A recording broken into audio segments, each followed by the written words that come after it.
Maatii miidiyaa barnootaa nagaan isiniif baay'atu kun tuutoriyaalii koorsii loojik and critical thinking irratti afaan oromootiin isiniif kennamaa turedha.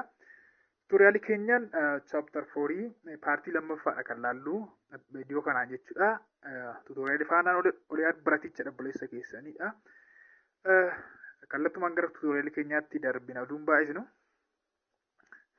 Standard of critical thinking amma akka wajjin laallu viidiyoo kanaani. Standards of critical thinking kan safartuu jechuudha. Safartuu isaanii measurement critical thinkeridha. Namni tokko jedhamuudhaaf maaliin akka safaramu standardiin isaa maaliin akka shallagamu ilaalla jechuudha. To identify a critical thinking from the uncritical we refer to some standards. Standardii wayii fayyadamuudha qabaannaa jechuudha. Critical thinkerii uncritical thinker irraa adda baasuuf jechuudha. The most important intellectual standards are armaan gaditti ilaallagaa jechuudha. Safartuuwwan jahan tokko ilaalla jechuudha. Asii gaditti kunoo safartuuwwan 8 tokko ilaalla. Safartuuwwan 8 tokko ilaalla jechuudha. Standardiiwwan kanneen ilaalla. Standardiin jalqabaa clarity. Clarity maal ibsaa? Refers to clear understanding of concepts. Waa'ee konseptii yookaan immoo yaadrimee tokko hubannoo ifaa ta'e qabaachuu. Hubannoo ifaa ta'e qabaachuu. And clearly expressing them in a language that is free of obscurity and vagueness. Qabaachuu qofa otoo hin taane immoo hubannoo qabanne arganne sana karaa ifa ta'een, clear ta'een ibsuu danda'u jechuudha. Ibsuu danda'u. In a language that is free of afaan akkamiitiin? Obscurity irraa. Obscurity karaa namoonni tokko raasan single waan isaan haasan obscurity dimimmisaa jechuudha kan siif hin galle. Vaguedhas immoo bitaasitti gala haasa'uun isaanii maal namoonni tokko clear godhanii yaada isaanii ibsachuu kan danda'an jechuudha. Critical thinkeroonni garuu karaa clear ta'een yaada isaanii ibsachuu danda'udha. Precision inni lammaffaan standardii lammaffaan precision. Precisionin kan inni ibsu a matter of being exact ta'u sirrummaa jechuudha. Accurate ta'u accuracy ni baay'isuu as keessa kophaatti hin jira isa laalla careful kan ta'e. Bitanii accurate yeroo information ani wal qabatu karaa sirrii ta'een karaa careful ta'een of eeggannoon guuteen kun precisionidha. Most ideas are vague and obscure through we think we have precise understanding of them jechuudha. Yaadonni tokko vague kan ta'an jiru yeroo baay'ee most ideas vague kan ta'an obscure kan ta'an kan namaaf hin hubatamne. Precisionin garuu isarraa bilisa kan ta'e akka jechuuti jechuudha. Accuracy immoo information wal qabata akkuma isiniin jedhe information gahaa ta'e qabaachuu. Refers to correct or genuine information jechuudha. Odeeffannoo gahaa ta'e qaba. Correct sirrii kan ta'e. Genuine sirrumayyuu sirrii kan ta'e jechuudha. Odeeffannoo gaarii ta'e sirrii ta'e qabaachuu. Decision based on wrong and false information will likely to result in distorting realities akkuma beeknu. Murtoowwan informationii dogoggoraa fi informationii sobaa irratti darban baay'een isaanii distortionii uumu. Distortionii uumuu jechuudha. In reality distortionii uumu dogoggora adda addaa uumuu danda'a. Maaliif informationii sirrii malee namni tokko yoo murtoo wayii fudhate odeeffannoo dogoggoraatiin murtoo wayii yoo dabarse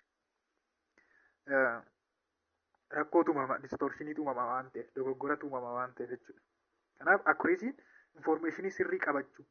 Informationii sirrii sanarratti hundoofne immoo murtoo sirrii dabarsinaa jechuudha. Relevant informationii. Informationii timely informationii yeroo isaa eeggate. Even informationii barbaachisaa ta'ee fi yeroo isaa eeggate. Akkaataa itti dhiyeessinu, akkaataa itti funaannuu fi informationii sanarra immoo dhaabanne murtoo dabarsinudha. Accuracy jechuudha. Critical thinkeriin akkasii jechuudha. Accuracy standardii sadaffaadha. Standardii arfaffaan relevancy. Relevancy kan inni ibsu connection of ideas. Yaadonni sun ammam connection hammamii qabu waan jedhudha jechuudha. Yookaan immoo fallacy of relevancy humna chapter 5 keessatti ilaalla. Fallacy of relevancy uumama jechuudha. Yoo connectioniin hin jiru ta'e conclusionii fi premise gidduu connectioniin jiraachuu qaba. Yommuu waan tokko sababeessinu critical thinker carefully choose only the information that has logical relation with the ideas at hand jechuudha. Waa wal qabatu dhala yoo akkasuma namni tokko haasaansaa relevancy hin qabu jechuun bar fakkeenyaaf waa'ee bishaanii si mormaa jira utuu ta'e waa'ee kitaabaa yookaan immoo waa'ee waan biraa yoo keessa gale relevancy hin qabu jechuudha. Connection hin qabu waa waliif fakkaanne yoo walitti fidu. Premise isaa logic conclusion isaatii wajjin wal simuu qaba jechuudha. Yookaan fallacy uumaadha jechuudha namni sun. Logical connection jiraachuu qaba. Kun standardii arfaffaadha. Standardii shanaffaan consistency dha. Consistency immoo egaa haala wal fakkaataa ta'een jira miti haala itti fufaa ta'een. Refers to the quality of having the same opinions or standards jechuudha. Yaada wal fakkaataa ta'e yookaan standardii wal fakkaataa ta'e maal gochuu qabachuu. Fakkeenyaaf namni tokko waan inni hojjetuu fi wanti inni haasa'u adda adda ta'a. Practical inconsistency jennaan isa kanaan. Saying one thing and doing another. Wanti inni haasa'u waan biraati, wanti inni hojjetu immoo waan biraati. Practical inconsistency dha. Logical inconsistency immoo jira. Waan tokkotu haasa'u saying or believing inconsistent things. Things cannot both or all be true about particular matter. Waan tokko ofii wal jalaadha ofumaa isaatti. Fakkeenyaaf ani namni tokko fakkeenyaaf logical inconsistency dha fakkeenya kan nuti waan wal dhabu tokko fakkeenyaaf waan wal faallessu tokkotti tokko namni raawwatu tokko fakkeenyaaf maal siniin jedhu fakkeenya tokko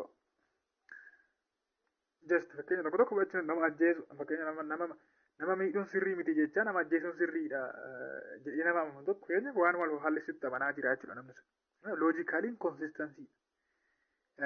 Logic tells us that if a person holds inconsistent belief, naaf egaa loojikiin maal nutti hima namni tokko belief yookaan amantaa inconsistent ta'e tokko yoo qabaate at least one of those beliefs must be false jechuudha. Tokkoonsaa sobadha jechuudha. Fakkeenyaaf akkuma isin jedhe nama ajjeesuun sirrii miti namni tokko kan amanu ta'eefi garuu immoo nama miidhuun sirrii miti jedhee kan amanu yoo ta'eefi nama ajjeesuun sirriidha yoo jedhe nama ajjeesuun garuu sirriidha yoo jedhe tokko sirrii miti jechuudha. Tokko sirrii miti yookaan immoo nama ajjeesuun sirriidha isa jedhe santu nama sirrii miti yookaan immoo nama miidhuun sirrii miti isa jedhe santu sirrii miti tokko sirrii miti jechuudha. Inconsistency warri kutarlachuu waan ta'eef jechuudha. Kanaaf inconsistency immoo karaa lamaan kana ibsuu hin dandeenya akkuma isinii tuqe. Inni standardii jaaffaan logical correctness. Logical correctness sirrummaa jechuudha. Kun immoo where the combinations of thoughts are mutually supporting and make sense in combination, the thinking is logical.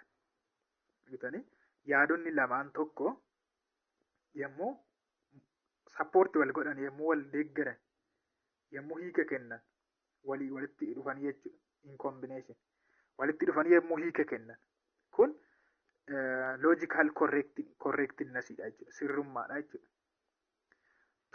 To think logically is to reason correctly. Logically yaadu jechuun karaa sirriitiin yaadu jechuudha.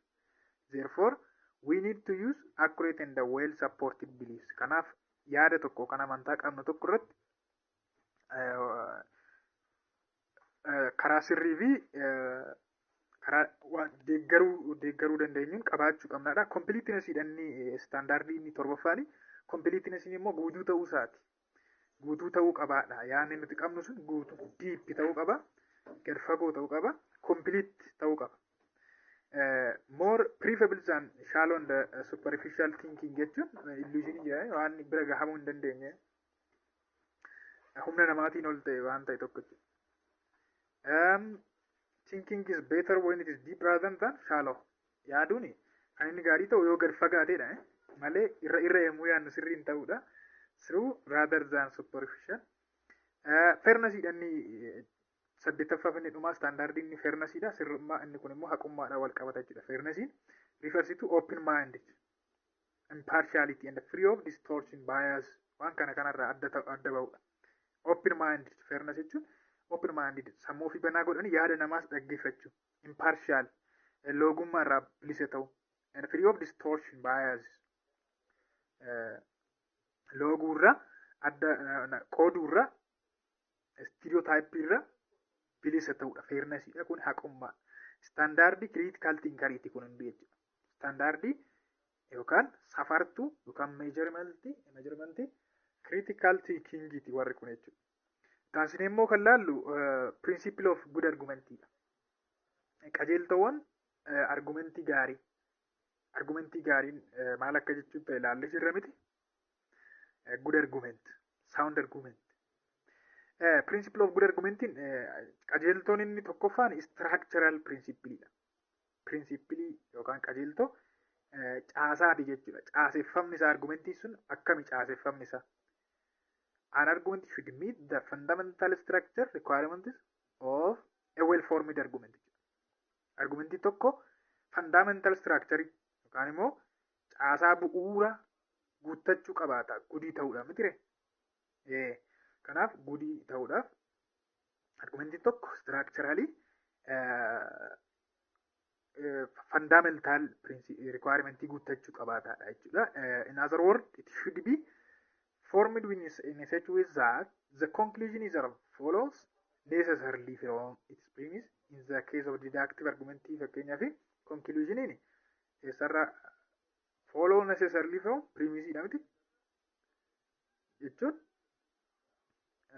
premise hordofeetu necessarily dhufa jechuudha malee probability miti amma akka inductive argument probability tu jira kun necessity dha miti garaagarummaa inductive fi deductive tu gaafa laal necessity dha deductive inni kun immoo probability dha.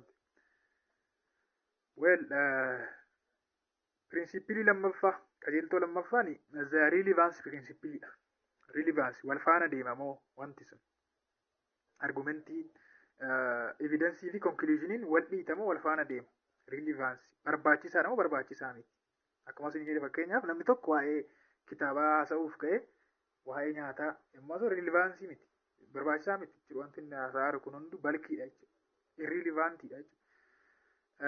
An argument should set forth only reasons whose truth provides some evidence for the truth of the conclusion jechuudha. Argumentiin tokko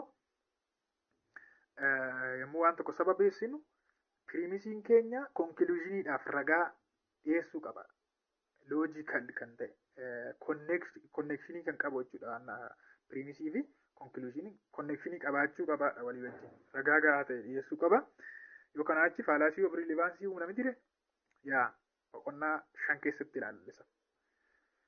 The premise of good argument must be relevant to the truth or merit of the conclusion. Argumentii tokko gudii jedhamuudhaaf pirimisiin jechuudha. Pirimisiin conclusioniidhaaf maal dhiyeessuu qaba? Relevant information, relevance truth, merit kan ta'e barbaachisaa kan ta'e dhiyeessuu qaba. Acceptability principle dha. Principlein inni sadaffaan qajeeltoo sadaffaan acceptability fudhatamummaa isaati jechuudha. Fudhatamaadha moo fudhatamaa miti? Yaanni yookaan argumentiin sun. The reason set forth for support of conclusion must be acceptable ta'uu qabaadha. Yani namni tokko claim yoo godhe conclude gochuudhaaf waan tokkoof yoo ka'e jechuudha. Premise inni dhiyeessu sun acceptable ta'uu qabaata. Acceptable fudhatamummaa qabaachuu qabaata jechuudha. Yookaan gudiin ta'u. Bad argumentii ta'a waan ta'eef jechuudha. Inni arfaffaan principle arfaffaan sufficiency dha. Kun immoo sufficiency egaa gahumsadha. Quantity irratti hundaa'e jechuudha. Gahaadha moo quubsaadha moo quubsaa mitiidha. Yookaan immoo fallacy of weak induction nuu kenna waan ta'eef yoo gahaa hin taane information dhiyeessinu gahaa ta'uu qaba. Quubsaa ta'uu qaba. An argument should attempt to provide relevant and acceptable reasons of the right kind that together are sufficient in number. Argitanii lakkoofsaan gahaa kan ta'e, quubsaa kan ta'e, and the weight kiiloo kan kaasu ta'uu qaba to justify the acceptance of the conclusion. Fudhatamummaa conclusionii sanaa maal gochuuf justify gochuuf yookaan dhugoomsuudhaaf jechuudha.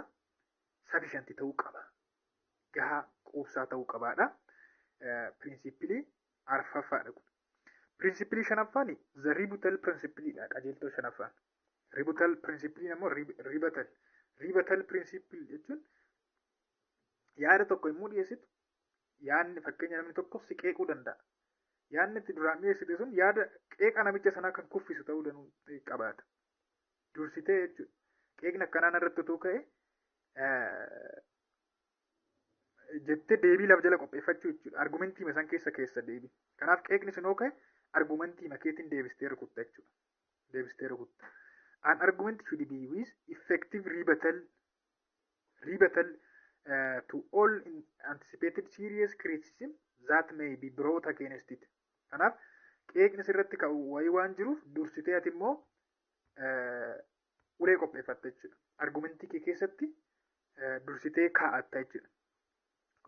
Ribata jechuun baay'ee kuffisu jechuudha. Afaan biraatti afaan seeraatiinis waan yaada argumentii sana yaadni biraa kan kuffisu. Kiriizimiin yoo jiraate egaa kiriizimii sana kan kuffisu argumentii kee keessa ol kaa'uu qabda, keessa waaluu qabda jechuudha. Kun pirinsipilii shanaffaadha. Pirinsipilii shanaffaadha. Pirinsipilii good argumentiiti jechuudha. Dhigaa mitire yaa taansinee principle of critical thinking ilaalla jechuudha. Paartii ittaanuuni principle of critical thinking ilaalla. Paartii kanaan nugaa asumarratti dhaabna. Maatii miidiyaa dirree barnootaa olii barachaa ture tuutooriyaalii faana hamma yoonaatti. Nafaana waan turtaniif ulfaadhaadha. Paartii ittaanu wal arginaa. Bye bye.